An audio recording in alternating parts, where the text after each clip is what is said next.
রমজান মাসের রোজা শেষ, অনেকে রমজান মাসের রোজা করেছে, অনেকে আবার করেনি। যারা করলো তারা পরীক্ষায় ফেল না পাস? বলেন পাস। যারা করেনি ফেল। যারা পরীক্ষায় পাস তাদেরকে আল্লাহ তাআলা অফার দিচ্ছেন, অফার তাদেরকেই দিচ্ছেন শুধুমাত্র। বিভিন্ন অফার থাকে।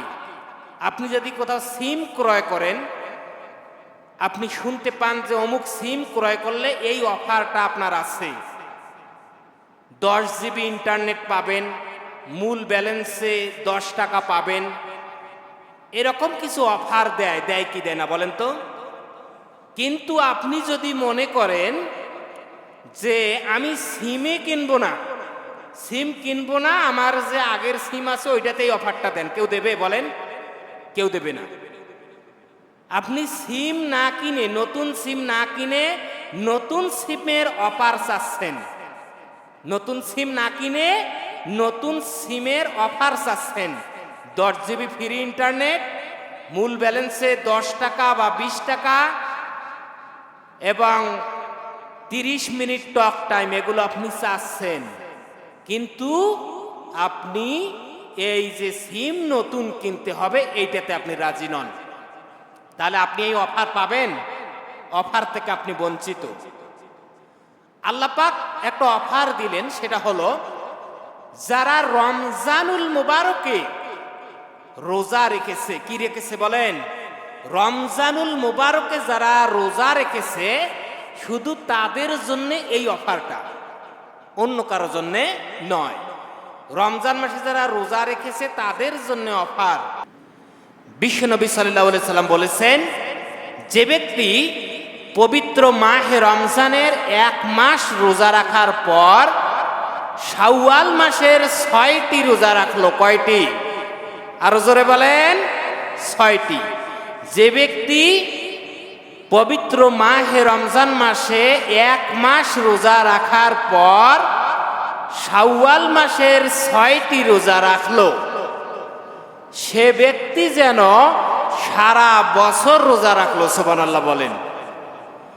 তার মানে সারা বছর রোজা রাখলে যে সওয়াব হবে, রমজান মাসে 1 মাস রোজা রেখে এই শাওয়াল মাসের 6টি রোজা রাখলে সেই পরিমাণ সওয়াব তার আমলনামায় লেখা হয়ে যাবে। সুবহানাল্লাহ বলেন। সেই পরিমাণ সওয়াব তার আমলনামায় লেখা হয়ে যাবে। এখন হিসাব করেন, 29টা রোজা হয়েছে, কিন্তু আমরা 1 মাস হিসাব ধরব, 29 হোক বা 30 হোক, আমরা 30 হিসাব ধরব। 30টি রোজা, এরপরে এপাশে 6টি রোজা, মোট কয়টি রোজা হলো বলেন? 36টি রোজা। 1 মাসে 30টি ধরব, 29টি হলেও আমরা 30টি ধরব, কারণ 1 মাসের কথা বলা আছে। 29 মাস গেলেও সেটা 1 মাস, 30 মাস গেলেও 1 মাসেই হিসাব। 1 মাস রোজা রাখলেন, 29 গেছে, তারপরও 1 মাসেই। তো 1 মাস রোজা রাখার পর আপনি ওই 6টি রোজা রাখতেছেন, তার মানে 30 ও পাশে 6, 36। আল্লাহর নবীর একটা হাদিসের মধ্যে আছে, আদম সন্তানের নেক আমলগুলো 10 গুণ থেকে 700 গুণ পর্যন্ত বৃদ্ধি করে দেওয়া হয়। সুবহানাল্লাহ বলেন। 10 গুণ থেকে 700 গুণ পর্যন্ত বৃদ্ধি করে দেওয়া হয়। তাহলে এখানে 36কে আপনি 10 দিয়ে গুণ করেন, কত হয়? 360। 360 দিনে কিন্তু 1 বছরেই হয়। 360 দিন সমান 1 বছর। এই 2-4 দিন 5 দিন কমবে, সেটা আলাদা হিসাব। 360 দিন সমান 1 বছর। তার মানে আমাদের এই আমলটাকে আল্লাহ তাআলা এই রমজানের 30টা রোজা আর শাওয়ালের 6টি রোজা এক করবেন। করার পরে এই রোজাগুলোকে সমানভাবে নিয়ে আল্লাহ সুবহানাহু ওয়া তাআলা সেটাকে 10 দিয়ে গুণ দেবেন, দিয়ে 360 হয়। তার মানে 1 বছর। এবং এই 360 দিন 1 বছর যে রোজা রাখলে যে সওয়াব হবে, 10 গুণ বৃদ্ধি করে আল্লাহ পাক এই সারা বছর রোজা রাখার সব ওই বান্দার আমলনামায় লিখে দেন। সুবহানাল্লাহ বলেন। এই রোজাটা আপনি একাধারে রাখবেন নাকি এক এক করে রাখবেন? আজকে একটা রাখতেছেন, আবার দুইটা বাদ দিয়ে পরে আরেকটা, আবার তিনটা বাদ দিয়ে পরে আরেকটা, এভাবে রাখবেন নাকি একবারে 6টি রোজা রাখবেন? তো একবারে 6টি রোজা রাখা বা ছেড়ে ছেড়ে রোজা রাখা দুটায় যাবে।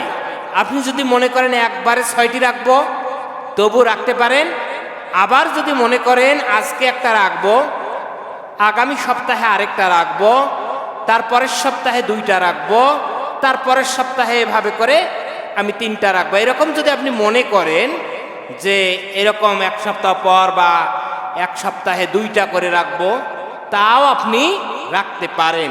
এখানে সেইটা নির্দেশ দেওয়া হয়নি, কেননা আল্লাহ তাআলা জানেন ঈদের খুশি উদযাপন হবে, বান্দারা, আল্লাহর বান্দারা ঈদের খুশি উদযাপন করবে। এই ঈদের খুশি উদযাপন করতে গিয়ে তারা আত্মীয় স্বজনদেরকে দাওয়াত দিবে, তারাও আবার আত্মীয় স্বজনের বাড়িতে যাবে, অনেকে বিবাহ শাদী করবে, অনেক অনুষ্ঠান হবে। বান্দা 1 মাস রোজা রাখলো, রাখার পরে আমি আল্লাহ তাআলা একটা মাস বান্দাকে এমনভাবে রোজাটার নির্দেশ দিলাম, একটা মাসের ভিতরে বান্দা আমার কোনো রোজা কাজা করলো না, রোজা বাদ দিল না, সেই বান্দার হাতে আমি ছেড়ে দিলাম এই 6টি রোজা। সুবহানাল্লাহ বলেন। বান্দা সে নিজ ইচ্ছা মতো যখন সময় পাবে শাওয়াল মাসের ভিতরেই 6টা রোজা রাখবে তার সুবিধা মতো। আজকে একটু কাজের চাপ বেশি, সে রাখবে না। একদিন সে বসে আছে বাড়িতে, কাজের চাপ একটু কম, সে সেদিন রাখবে রোজা। এটা আল্লাহ পাক এটা বান্দাকে বান্দার হাতে ছেড়ে দিয়েছেন, যে যেহেতু আমার বান্দা 1 মাস রোজা রেখেছে আর এটা আমি বান্দার হাতে ছেড়ে দিলাম। আমার বান্দা এই খুশি উদযাপন করবে, আত্মীয় স্বজনদের দাওয়াত দিবে, বিবাহ শাদীর অনুষ্ঠান করবে, অনেকভাবে তারা মেহমানদারি করবে, তারা খাওয়া দাওয়া করবে। একটা মাস তারা সেভাবে অনুষ্ঠান করতে পারেনি, খাওয়া দাওয়া করতে পারেনি, আত্মীয়দের দাওয়াত দিতে পারেনি। এজন্যে আমি আল্লাহ সুবহানাহু ওয়া তাআলা আর তাদেরকে সীমাবদ্ধতায় রাখতে চাই না। আমি আল্লাহ তাআলা তাদেরকে, আমার বান্দাকে, তাকে পাওয়ার দিয়ে দিলাম একটা মাসের ভিতরে যে কোনো দিন 6টি রোজা রাখবে। সুবহানাল্লাহ বলেন।